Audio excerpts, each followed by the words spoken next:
আপোনাক ধন্যবাদ দিছো মই কোটি কোটি বাৰ গুৰুদেৱক মই প্ৰণাম কৰিছো মোৰ কেঞ্চাৰ হৈছিলে এদিনতে মোৰ কেঞ্চাৰ সুস্থ হৈছে এই নাম গহতে ইমান আগ্ৰহ আছে এদিনতে মোৰ সুস্থ হৈ গৈছে তেনেকুৱা কেঞ্চাৰ হৈছিলে মই ডিব্ৰুগড় কত হাবাতুৰি খাই আছিলো কিন্তু মই নাম গঢ়াই মোৰ এদিনতে কেঞ্চাৰ মোৰ সুস্থ হৈ গ'ল ধন্যবাদ দিছো পিতা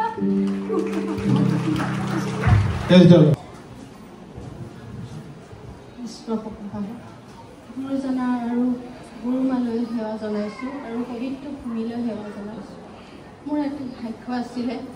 মই আঙুলিবোৰ ইমানেই বিষ হয় ৰাতি মানে বিষত থাকিব নোৱাৰোঁ ৰাতিপুৱাও মানে বহুতখিনি মানে হেৰি কৰাৰ পিছতহে মোৰ ভাল হয় মই ঈশ্বৰক যেতিয়া প্ৰাৰ্থনা কৰি আছিলোঁ বাইবেলৰ পবিত্ৰ পুথিখন পঢ়িবলৈ লওঁতে প্ৰভু তোমাৰ পবিত্ৰ পুথিখননো মই কেনেকৈ পঢ়িম মই যদি ধৰিবই নোৱাৰোঁ মোক সুস্থ কৰি দিয়া মই সাক্ষ্য দিমগৈ বুলি কৈছিলোঁ তাৰ দুদিনমানৰ পিছৰ পৰাই মোক আঙুলিখিনি বহুখিনি সুস্থ কৰি দিলে তাৰ বাবে ঈশ্বৰক মই কোটি কোটি বাৰ ধন্যবাদ দিছোঁ সৰ্বপ্ৰথমে সৃষ্টিকৰ্তা ঈশ্বৰ কোটিবাৰ ধন্যবাদ দিছোঁ মহান গুৰুজন আৰু গুৰুমালৈ পৰম শ্ৰদ্ধা জনাইছোঁ অসুখত ভাল পোৱাৰ কাৰণে তাইলৈ ধুতি এখন দিবলৈ আশা কৰিলে আজি দিবলৈ আহিছোঁ কি বেমাৰ হৈছে বিষ হয় কাহ হয় যেনে তেনে ভাল পাইছে ঈশ্বৰক ধন্যবাদ দিছোঁ ঠিক আছে সৃষ্টিকৰ্তা ঈশ্বৰক কোটি কোটিবাৰ ধন্যবাদ জনাইছোঁ আৰু পৰম শ্ৰদ্ধাৰ মহান গুৰুজনা আৰু গুৰুমালৈ সেৱা জনাইছোঁ মোৰ এটা সাক্ষ্য আছে মোৰ ডাঙৰ ছোৱালীজনী আজি প্ৰায় এবছৰ ধৰি মাহেকীয়া সমস্যা হৈ আছিল মই সদায় ঈশ্বৰক প্ৰাৰ্থনা কৰিছিলোঁ ঘৰতে থাকি লঘোণো দিছিলোঁ যে তাইক ঈশ্বৰে আশীৰ্বাদ কৰিলে মই এই সাক্ষ্যটো নামঘৰত দিম আজি এই সাক্ষ্যটো মই দিবলৈ আহিছোঁ তাইক এতিয়া ঈশ্বৰে আশীৰ্বাদ কৰিছে ঈশ্বৰক কোটি কোটিবাৰ ধন্যবাদ জনাইছোঁ আৰু সদায় যাতে এনেকৈ আশীৰ্বাদ কৰি থাকে এই সাক্ষ্য প্ৰথমে নিৰাকাৰ ঈশ্বৰক কোটি কোটি বাৰ ধন্যবাদ দিছোঁ আৰু মহান গুৰুজনালৈ শত কোটি সেৱা শ্ৰদ্ধা জনাই মই সাক্ষ্য আৰম্ভ কৰোঁ মই 2019 চনৰ পৰা ইয়ালৈ আহিছিলোঁ এই মোক গুৰু পিতাই এদিন আজি 2 মাহমানৰ আগত সপোনত দেখুৱালে তই এই সাক্ষ্যটো দিবি বুলি মই সেই সাক্ষ্য পুৰণা নামঘৰতে দিয়া ইয়াত মই দিয়া নাই দিম বুলি ভাবোঁ দিব নোৱাৰোঁ মই 2019 চনৰ পৰা ইয়ালৈ আহিছোঁ মই অত্যন্ত জৰুৰী কাৰণ পেলাই মূৰৰ বিষ আছিলে ধাতুৰ ৰোগ আছিলে সেয়া মই সম্পূৰ্ণ পিতাই গৃহলৈ আহি সুস্থ পালোঁ আৰু মোৰ মানুহজনেও অত্যন্ত এটা কঁকালৰ বিষ আছিলে পিঠিত আজাডাল একেবাৰে ঠুংগুৰিঙীয়া হৈ গৈছিলে ডক্টৰে অপাৰেশ্যন কৰিব লাগে বুলি কৈছিলে মানুহজনে এবাৰ ইয়াত ফাষ্টিং দিয়াৰ পিছতে আজিলৈকে আৰু সেই বিষ আৰু নাই তাৰপিছতে মোৰ আৰু সৰু ছোৱালীজনীও চাহনীয়া ৰোগ জন্ম 8 মাহৰ পৰাই এতিয়া 11 বছৰ হৈছে 7 বছৰ বয়সলৈকে তাই একদম চাহনীয়া ৰোগত ভোগে 3 দিন একেৰাহে মানে খাব নোৱাৰে শুব নোৱাৰে উশাহ বন্ধ হৈ যোৱাৰ নিচিনা হয় কিন্তু এই পিতাইহঁত মই ফাষ্টিং দিলোঁ তাৰপৰা মনতে ভাবিলোঁ এই দাদাসকলে বহিবৰ কাৰণে এখন পাতি মানে মই যুগুত কৰি দিম বুলি সেয়া দিলোঁ এতিয়া তাই সম্পূৰ্ণ সুস্থ হ'ল আৰু মোৰ ডাঙৰ ছোৱালীজনীও অন্যান্য সৰু সুৰা সকলো ৰোগ ব্যাধি আছিলে কিন্তু তাইও এতিয়া সম্পূৰ্ণ সুস্থ হ'ল মই এয়াই পিতাইক সাক্ষ্য দিছোঁ সৰ্বপ্ৰথমে মই সৃষ্টিকৰ্তা ঈশ্বৰক কোটি কোটিবাৰ ধন্যবাদ জনাইছোঁ তৃতীয়তে আমাৰ শ্ৰদ্ধা গুৰু পিতাই গুৰু মা আজি এইখিনিতে সেৱা জনাইছোঁ তৃতীয়তে সকলো বিশ্বাসী দাদাখিনিক মই প্ৰভু যীশু মধুৰ নামত সেৱা জনাইছোঁ মই সাক্ষ্য দিবলৈ ওলাইছোঁ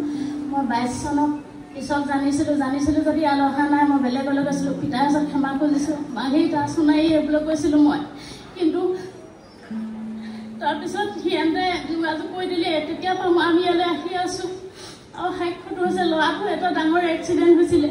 বিহু প্ৰগ্ৰেম চাই পেলাই যাওঁতে মানে 3টা গৈছিলে একেলগতে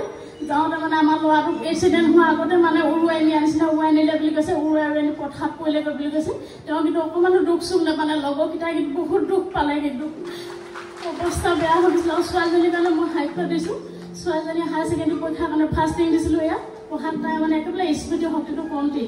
তাতে ফাৰ্ষ্টিং দিলোঁ ছোৱালীজনীক ছেকেণ্ড ডিভিজনত পাছ কৰিলে আৰু বাকীখিনি তাতে ঈশ্বৰৰ ভালে কুশলে লৈ যাব বুলি ঈশ্বৰৰ ওচৰত দিলোঁ আৰু ঘৰখনৰ বহুত সমস্যা আছিলে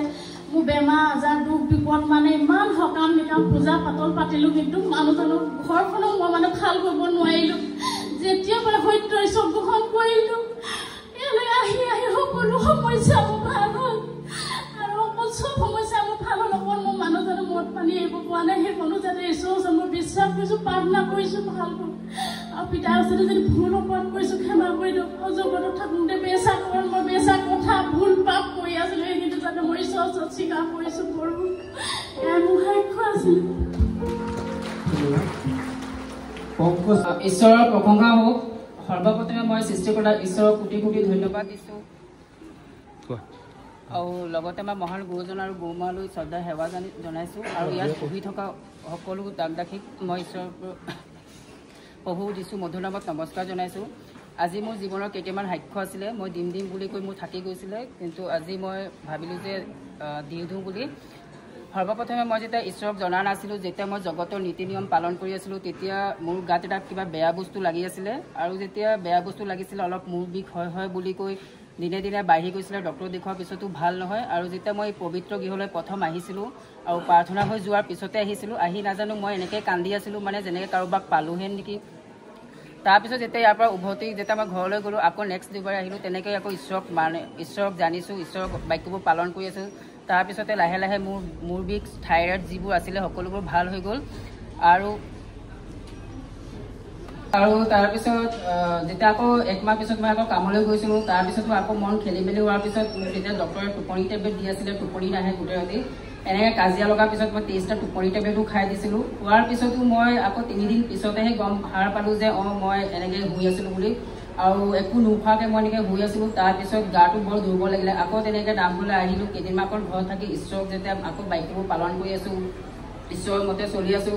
তাৰপিছৰ পৰা ভালেই গ'ল তাৰপিছত আকৌ এবাৰ মাজতে নাজানো কাম কৰি থকা সময়তে মোৰ ভৰিটো কাটি গৈছিলে একেবাৰে 1-1.5 মাহ বিচনাতে আছিলোঁ 8টা চিলাই লাগিছিলে 2টা ভৰি লৈ মই একেবাৰে খোজকাঢ়িব পৰা নাছিলোঁ তাৰপিছতো মই ঈশ্বৰক এৰি দিয়া নাই আৰু এতিয়া বৰ্তমান যেতিয়া মই পানীপথলৈ গৈছিলোঁ কিবা কাৰণত তাতো এনেকৈ ছয়তানে মোক কিবা আমনি কৰিলে কাৰো লগত পিতাই যেন মোৰ ওপৰত আশীৰ্বাদ কৰে এই বুলি মোৰ বক্তব্য সামৰণি মাৰিলোঁ মই অৰুণাচলৰ পৰা আহিছোঁ মহান গুৰু পিতাইলৈ সেৱা আৰু প্ৰণাম জনাইছোঁ এই আজি 6 বছৰৰ পাছত নাতি এটা আজি পিতাই আশীৰ্বাদতে ঈশ্বৰে আকৌ আমাৰ নাতি এটা আমাৰ ঈশ্বৰৰ এটা বহালে আমি বহুত কথা শুনি পাইছিলোঁ আজি ৰছী দিব লাগে বেজ লগাব লাগে সকলোৱে কৈছিলে আজি ঈশ্বৰক নজনাসকলে কিন্তু আজি ৰছী এডাল নিদিয়াকৈ আজি নাতি দেখিলোঁ 6 বছৰৰ পাছত ঈশ্বৰৰ আশীৰ্বাদত আৰু যি বিচাৰিছোঁ তাকে আজি পিতাই যোগেদি আজি পাইছোঁ পিতাই যোগেদিয়ে আজি আমি ঈশ্বৰক জানিব পাৰিলোঁ হয় দুখ কষ্ট আহে কিন্তু সেইখিনি আমি সকলোৱে সহ্য কৰিব পাৰিব লাগিব পিতাই সদায় কয় পিতাই জয় হওক মই অৰুণাচলৰ পৰা আহিছোঁ জোনালী কোঁৱৰ গাঁওখনৰ নাম হৈছে ইনাও পথাৰ ডাইনৰ পৰা আহিছোঁ ইমানতে ক'লোঁ কিবা যদি ভুল বান্ধি হৈছে ক্ষমা কৰিব প্লিজ দাদা সৰ্বপ্ৰথম ঈশ্বৰ চৰণত কোটি কোটি প্ৰণাম জনাইছোঁ আৰু গুৰুদেৱ আৰু গুৰুমাৰ চৰণতো প্ৰণাম জনাইছোঁ মই ইয়াত 6 তাৰিখত আহিছিলোঁ এপ্ৰিল মাহৰ অংকুৰজ্যোতি দাসৰ লগত আৰু মোৰ 1.5 বছৰৰ পৰা কঁকাল বিষ আছিলে কিন্তু মই ইয়ালৈ আহোঁতে মই এইটো কথা বাৰু কোৱা নাই কিন্তু নিজে ঈশ্বৰে মোক ভাল কৰি দিলে আৰু মোৰ ভাইটি ঘৰত অলপ প্ৰব্লেম আছে বহুত সমস্যা আছে মোৰ ভাইটিয়ে ইয়াৰ পৰা আমি ফাৰ্ষ্ট যেতিয়া গৈছিলোঁ তেতিয়া ভাইটিয়ে এটা প্ৰাইভেট কাম পাইছিলে কিন্তু মই আকৌ আহিছিলোঁ 20 তাৰিখে কিন্তু মই সাক্ষ্য দিব পৰা নাছিলোঁ কিয় কি মোৰ অলপ প্ৰব্লেম আছে মই বিৰাট নাৰ্ভাছ ফিল কৰোঁ সেইটো কাৰণে মই দিম বুলিও আকৌ উভতি গুচি গ'লোঁ পাছত মোৰ ভাইটিৰ কামটো এতিয়া নাই, গুচি গ'ল, মানে তাৰ অকণমান মনটো স্থিৰ নহয়, সেইটো কাৰণে এতিয়া এনেকুৱা হৈছে। কিন্তু আমি বিশ্বাস কৰিছোঁ কি আমাৰ যিমান প্ৰব্লেম আছে চব ঈশ্বৰে একদিন চব ভাল কৰি দিব। আমি ইয়াত সাক্ষ্য দি থাকিম আৰু মোৰ ভাইটিটো যাতে ভাল হৈ যায়, তাৰ মনটো যাতে স্থিৰ হয়, যিমান বেয়া কিবা অভ্যাস আছে এইবোৰৰ পৰা যাতে আঁতৰি যায়, এয়াই আজি মোৰ সাক্ষ্য।